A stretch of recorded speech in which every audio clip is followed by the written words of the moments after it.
Heyo, it's Lyarrah, and I would like to introduce you to the Pickle Machine. This is a fairly simple redstone contraption that I have put together myself. It has evolved from a couple of pistons placed on the seafloor to something that I could hide inside of a building in my village, to what is now a very compact version of itself that can also be easily recessed into the ground here. The gist of it is that it is an automatic pickle farm, so you put bone meal into the dispenser and the machine will go ahead and grow new pickles for you. Fire off pistons to go ahead and move the pickles and collect them all in the hoppers for you. Now, I don't consider myself a technical Minecrafter. I consider myself just a normal day-to-day player. So if I'm going to make something out of redstone, I need to understand why it's actually doing what it's doing. That is why this is so straightforward, or at least I feel that it is. So let's go ahead and take a look at what we're going to need for this machine, and then I'll show you how to build it. Alright, we're now over here on the Truly Bedrock server. And this is where I'm going to be wanting to build the farm. So let's see what we're going to need for it. First of all, oops, I forgot that I actually put it over in here. We're going to need some source of water. I personally actually prefer to use ice for it, but you can use just a bucket if you don't have Silk Touch. Similarly, you're going to need live coral. You can go ahead and go Silk Touch this from the ocean, but if you don't have access to Silk Touch yet, you can also buy it from your friendly neighborhood wandering trader, or you can actually adapt this to be built directly on the seafloor so that you don't have to even worry about harvesting coral to begin with.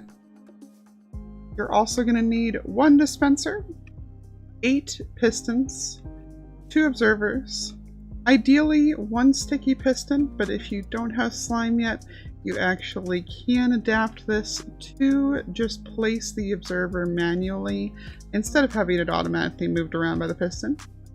You'll need construction blocks, at least a couple of stairs, and mostly solid blocks, as well as some half slabs if you are building this without ice. Personally, I like using the various polished blocks for this sort of thing because it's very obvious that these are from a man-made structure. So if you are digging along and do find yourself running into them, there's going to be no question that they're supposed to be there and nothing will accidentally get destroyed. You're also going to need at least 3 hoppers, at least 1 chest, some redstone, and of course some cedar pickles in order to actually start the machine. So I've actually gone ahead and put everything I am going to need right here into this box, along with a couple of extra things just in case we want to make a couple modifications. So for simplicity's sake, I'm just going to pick it all up. So first thing that we're going to do is choose where we're going to actually have the coral. So you're going to want this to be a 3x4 area, and we are actually going to go ahead and fill this with water. I'm going to be using ice for it, but again, if you've got buckets, that works perfectly fine as well. Once you've got the water down, we're going to go ahead and place ourselves down some coral. It's very important to make sure that this does have water underneath it. And also that if you do misplace it like that, you've got Silk Touch available. Otherwise, you just lost yourself a piece of coral. You don't have to have it multicolored like this. I just think it looks pretty. What we're going to go ahead and do from here is surround that coral and some andesite or whatever construction block you are using as your primary block for this. And then on the sides, we're going to put pistons. Then we're going to grab our observer and plonk it right down at the back of the machine. From here, the back, we are going to go ahead and build up further. And we're going to put an extra layer above on the sides as well. The front, on the other hand, and this I'm really good at forgetting to do, so I'm glad I remembered to this time. We're going to want to go ahead and put our hoppers down. So, 2 side ones going into the middle one there. Break that back out. Grab our chest on out. And put ourselves a chest right there. And yes, you may notice I do have jump boost. We are just barely at the edge of my beacon range. So if I suddenly am a little bit more airborne than you might expect, that's why. I'm sorry. Alright, so now in here, personally, again, like I said, I like using ice. But if it is easier for you to just use water, go for it. You can definitely do that. The one thing to keep in mind here, though, is that you will want to, if you're doing it as water, go through and put half slabs here during this phase of construction or some other waterloggable material. The reason for that is that if you do try to just go ahead and place water directly on top of other water,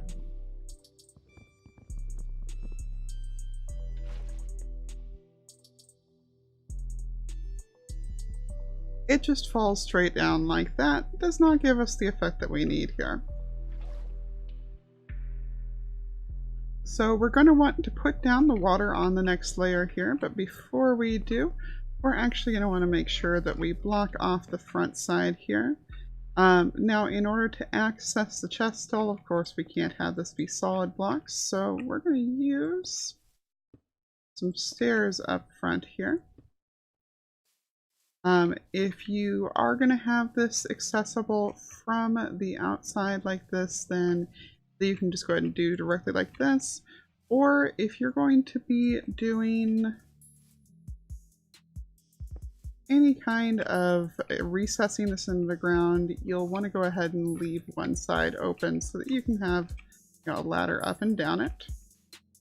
But for the moment, I am just going to put a block down there that I can hop back up. We're going to go ahead and put our water here. And I, of course, realize now I only have the one thing of water, so we're going to steal the one from the pickles over there to do the other side. There we go. The alternative, of course, would have been to just go ahead and break the ice down there, which is actually what we're going to do for this layer now, as the current calmly pushes us along. So the reason we wanted to go ahead and do the ice down there, or having had that as be water and waterlogging slabs, which we would then be knocking out right now, is so that that's all source blocks down there. If that was not water source blocks, then any items that popped off down there would wind up just kind of floating there uselessly. They would not rise to the surface the way we want them to, so they wouldn't be being collected properly. That's actually the entire interior of the farm done already. Our next step is going to be to put the redstone down. So we're going to go and knock out the block that's directly behind the dispenser and lay down a few blocks back here that we're going to be putting the redstone on. So we've got one that links into the dispenser itself, and we want to link that along to all of the pistons. We can either do that on top here like I'm doing, or the other alternative to it is you could put blocks along the side there and put your redstone on there instead. That does link it just as effectively, and if for some reason you want these blocks nice and clear and clean, or say that you're wanting to build walls up above these, then that would be the way to go ahead and do it. Just for consistency's sake, I'm going to go ahead and do both sides there. Alright, so now we've got our redstone run and we just need some way to power it. Now we don't just want a normal on-off switch, because if we were to go ahead and do that, this is going to just fire once on us, and that doesn't do us any good. So instead we need a clock, which is a redstone device that puts out a signal repeatedly. The simplest one of these is just to do an observer pair. And I always manage to put observers backwards, so bear with me here. Alright. So we want grumpy face looking that way and red dot coming out this way to power that. We are going to go ahead and put the other one there like that. Now, if you didn't have access to the sticky piston, again, you would actually just be holding on this other observer and your on-off switch would be putting it down in front of this observer.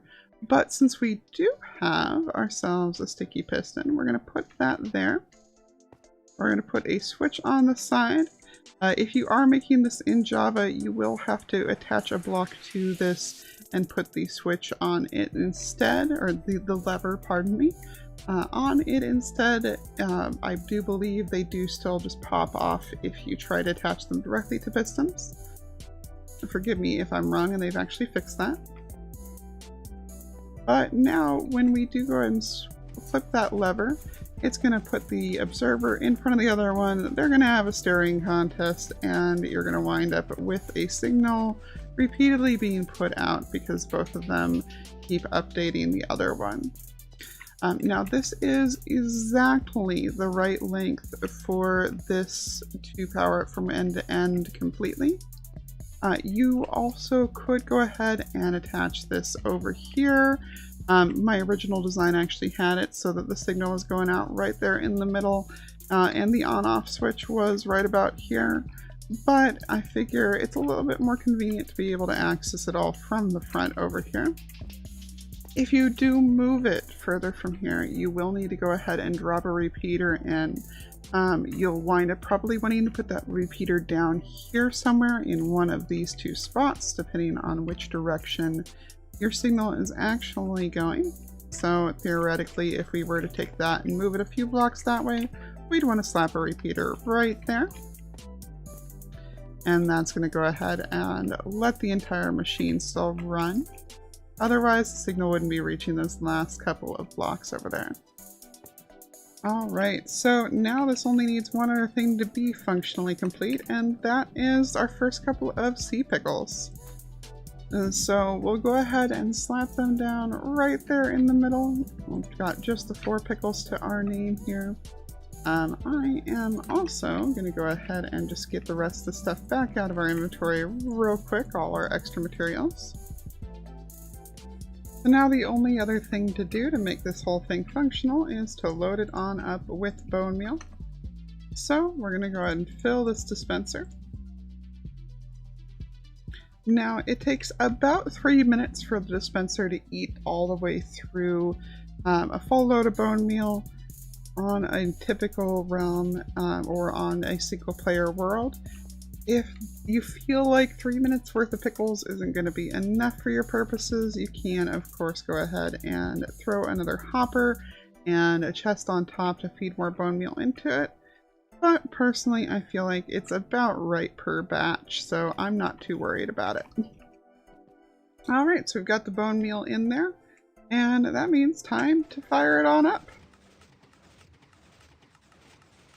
As you can see, we've got dispenser firing repeatedly, we've got pistons firing repeatedly. Pickles are growing. They do only grow on live coral, so you do want to make sure that that coral is waterlogged from underneath. These pistons would destroy the water that's on them otherwise. So they would stop being live coral and you would lose that. We didn't do too shabby just from turning that on real quick there. We've got a little over 3 stacks of pickles. We're going to go ahead and set these ones aside here. We're going to make sure there's still a good amount of bone meal left in there. Yep, there is plenty. And I am going to set us up a 1-minute timer, and we're going to watch and see how much we actually get out of this in 1 minute. 3, 2, 1.